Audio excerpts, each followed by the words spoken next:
আসসালামু আলাইকুম। পবিত্র মাহে রমজানের শুভেচ্ছা সবাইকে। আজকে কঙ্কা কুইক রেসিপিতে আপনাদের সবাইকে আমন্ত্রণ জানাচ্ছি। আমি আইরিশ আতিয়ার। আমার সাথে আছেন একজন জনপ্রিয় ইউটিউবার বা কন্টেন্ট ক্রিয়েটর। তিনি হচ্ছেন কামরুন নাহার ডানা। কেমন আছো? আমি অনেক ভালো আছি। আমার আসলে অনেক বেশি ভালো লাগছে কারণ তুমি এত ভালো একজন হোস্ট হয়ে গেছো and I have seen you are cooking so well. তোমাকে আসলে ছোটোবেলায় আমি স্কুল লাইফে দেখছি, যারা হয়তো বা জানে না, আমরা দুজন আসলে স্কুলের ফ্রেন্ড, আমরা ছোটো থেকে একজন একজনকে চিনি। সো ও যে এত বড় একজন রাঁধুনি এবং হোস্ট হয়ে যাবে, সেটা আমার কাছে অনেক বেশি ভালো লাগছে। Thank you so much. এবং আমার আসলেই অনেক ভালো লাগছে যে একজন স্কুল ফ্রেন্ডের সাথে আমি একই স্ক্রিন শেয়ার করছি। সেটা দর্শকরা অনেকেই জানেন না হয়তো, কিন্তু আজকে জেনে গেল।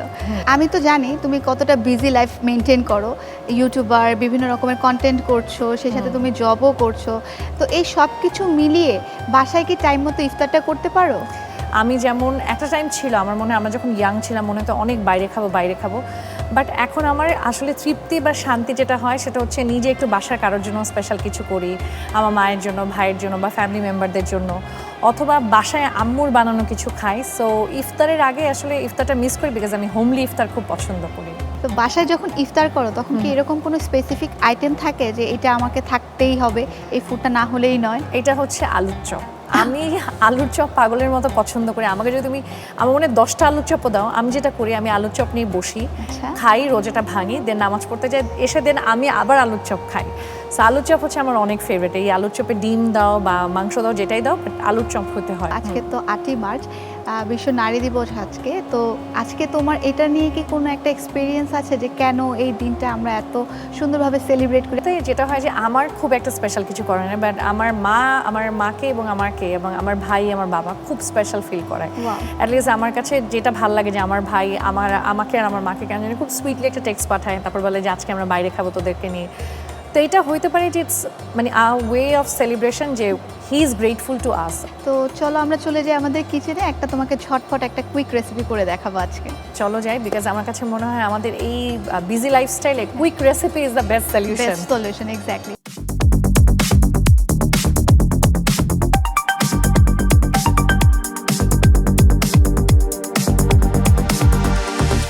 চলো আমরা চলো।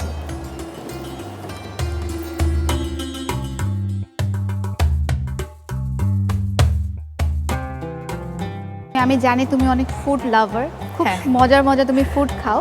আজকে তোমার জন্য আমি ঝটপট একটা জাপানিজ বিফ কারি করে দেখাবো। ইন্টারেস্টিং। আমার রেস্টুরেন্টে গিয়ে তাহলে খাওয়া লাগবে না। তো দর্শক চলুন দেখে আসি জাপানিজ বিফ কারি তৈরি করতে কি কি উপকরণ লাগছে। জাপানিজ বিফ কারি উপকরণ: গরুর মাংস 250 গ্রাম, তেল পরিমাণ মতো, আস্ত রসুন কোয়া পরিমাণ মতো, পেঁয়াজ কুচি 2 টেবিল চামচ, গাজর 2 টেবিল চামচ, আলু 150 গ্রাম, পানি পরিমাণ মতো, লবণ স্বাদ মতো, কালো গোলমরিচের গুঁড়া 2 চা চামচ, হলুদ গুঁড়া 2 চা চামচ, কর্নফ্লাওয়ার 1 টেবিল চামচ। এতক্ষণ দেখে নিলাম জাপানিজ বিফ কারি তৈরি করার উপকরণগুলো। এখন মূল রেসিপিতে চলে যাচ্ছি।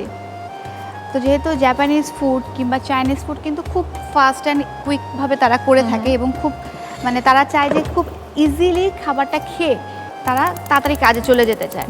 তো এই জন্য হচ্ছে আমরা কঙ্কার যে নতুন স্টোভটা এসেছে সেটা একটু জ্বালিয়ে নিলাম।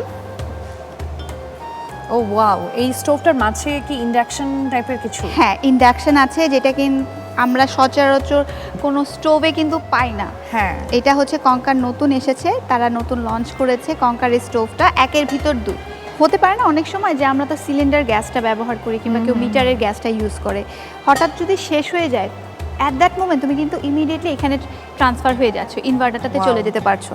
এটা কিন্তু অনেক লাইফ সেভিং একটা পার্ট হয়ে যাচ্ছে আমাদের জন্য। তো এখানে আমি হচ্ছে রসুনটা নিয়ে নিয়েছি, একটু বড় করে কেটে নিয়েছি রসুনটা।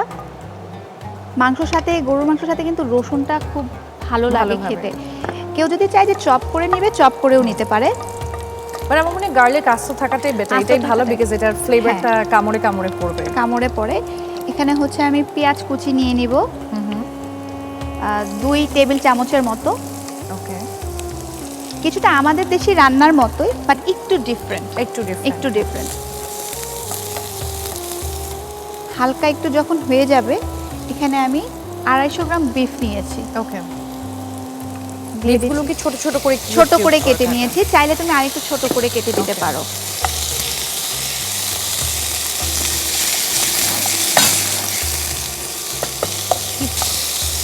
এটা হচ্ছে হালকা একটু আমি ভেজে নিব আগে। আচ্ছা,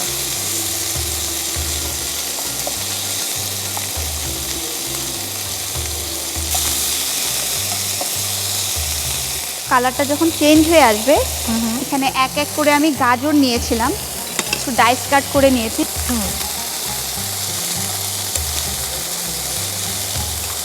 2 টেবিল চামচের মতো গাজর দিয়ে দিব, এবং হচ্ছে এখানে আলুটা নিয়ে নিয়েছি। কেউ চাইলে আরেকটু ছোট করেও কেটে নিতে পারে, কিন্তু জাপানিজ বিফ কারি যেটা, সেখানে কিন্তু এরকম একটু বড় সাইজে করে আর সব একদম সুন্দর, এত ময়েস্ট ভাবে গলে যায়, তো খাইতে ভালো লাগে আসলে। এটা তো আমরা ঝটপট করছি, কেউ যদি চায় ঠিক এই ফুডটা দিয়েই কিন্তু তারা আবার বিফ স্টিউ করে খেতে পারে, তখন সেখানে সময়টা একটু বেশি নিয়ে করবে। যদি বিফ স্টিউ করতে চায় তাহলে সেক্ষেত্রে তারা কঙ্কার যে রাইস কুকার যেটা আছে, সেখানে কিন্তু তারা বিফ স্টিউটা রান্না করতে পারবে, কারণ একটা লেন্দি প্রসেস, ধীরে ধীরে ও স্লো হিটে কুক হবে, এবং সেই রাইস কুকারটাতে কিন্তু খুব সুন্দর স্লোলি হিটটা সে ব্যালেন্স করে আস্তে আস্তে একটা স্টিউ করে দিতে পারবে। তো এখানে একটু ভেজে নিলাম, আমি এখানে পর্যাপ্ত পরিমাণ পানি দিয়ে নেব সেদ্ধ হওয়ার জন্য 1.5 কাপের মতো পানি দিয়ে নিব এখানে আমি।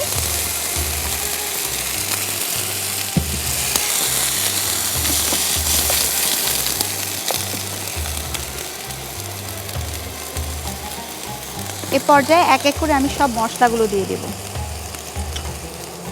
পরিমাণ মতো লবণ দিয়ে নিচ্ছি,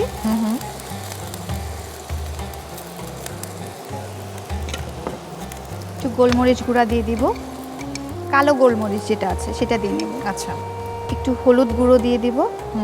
জাপানিজ কারিটাতে কিন্তু একটা এক্সট্রা একটা পেস্ট থাকে, যেটা কিন্তু সচরাচর আমরা কিন্তু বাংলাদেশে পাই না, তো কিন্তু খেতে তো ইচ্ছে করে আমাদের জাপানিজ, তখন সেক্ষেত্রে আমরা অল্টারনেট ওয়েতে এইভাবেও করে ফেলতে পারি।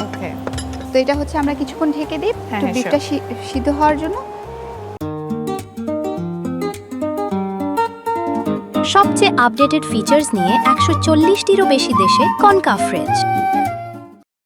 তো এটা হচ্ছে আমাদের অলমোস্ট হয়ে গিয়েছে। এখন এন্ড অফ দ্য টাইমে, যেহেতু আমি বললাম জাপানিজ বিফে একটা এক্সট্রা গ্রেভি থাকে, একটা স্টু পাওয়া যায় ওদের, যেটা কিনা দিলে ওরা আর এক্সট্রা কোনো ওখানে সস কিংবা অন্য কোনো কিছু অ্যাড করে না।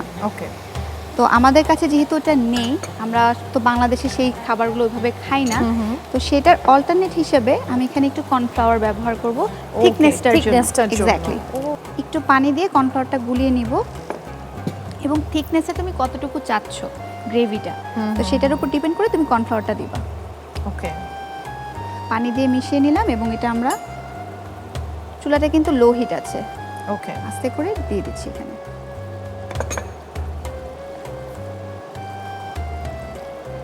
ও অলরেডি দেওয়ার সাথে সাথে একটা বাইন্ডিং চলে আসছে। হিটটা আমি বেশি দিব না, কারণ আমি যত হিটটা দিব তত পরিমাণ জিনিসটা টাইট হয়ে যাবে। তো আমাদের ফুডটা রান্না হয়ে গেছে, আমরা এখন প্লেটিংয়ে চলে যাচ্ছি। ওকে, শিওর। এটা কালারটাও অনেক সুন্দর আসছে।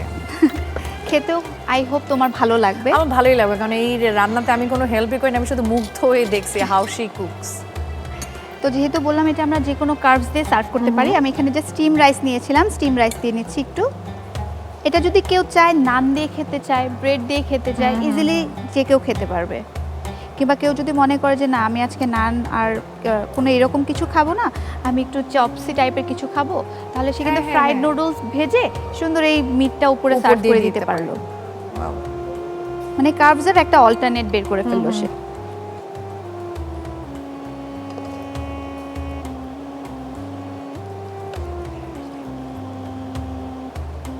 আর সবশেষে একটু কোরিয়ান্ডার দিয়ে গার্নিশ করে আমরা নামিয়ে নেব। তো ডানা তৈরি হয়ে গেল আমাদের ঝটপট জাপানিজ বিফ কারি।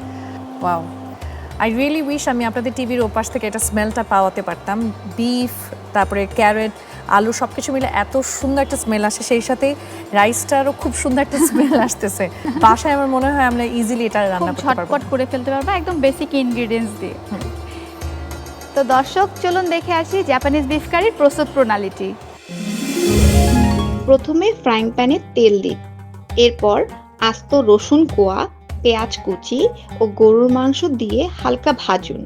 ভাজা হয়ে গেলে গাজর, আলু, পানি, লবণ ও কালো গোলমরিচের গুঁড়া ও হলুদ গুঁড়ো দিয়ে ভালোভাবে সেদ্ধ করুন।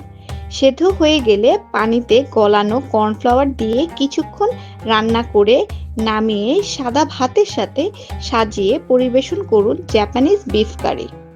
তো দর্শক, দেখে নিলাম জাপানিজ বিফ কারির প্রস্তুত প্রণালী। ডানা, তোমাকে অনেক অনেক ধন্যবাদ আমাদের কঙ্কা কুইক রেসিপিতে আসার জন্য, এবং কঙ্কার পক্ষ থেকে তোমার জন্য একটি গিফট রয়েছে। Sure. Thank you so much তোমাকে, থ্যাংক ইউ সো মাচ কনকাকে। আর আমার মনে হয় এই রান্নার অনুষ্ঠানে আসলে সবচেয়ে বেশি খুশি হয় আমার মা, কারণ প্রত্যেকটা এপিসোডে আমি কিছু না কিছু নিয়ে যাই বাসায়, so she is very excited about it. Most welcome, most welcome. তো দর্শক, আজকের রেসিপিটি যদি ভালো লেগে থাকে তাহলে বাসায় অবশ্যই ট্রাই করবেন। এরকম মজার কুইক রেসিপি যদি আরও দেখতে চান আমাদের সাথেই থাকবেন। সে পর্যন্ত ভালো থাকবেন, সুস্থ থাকবেন। আল্লাহ হাফেজ।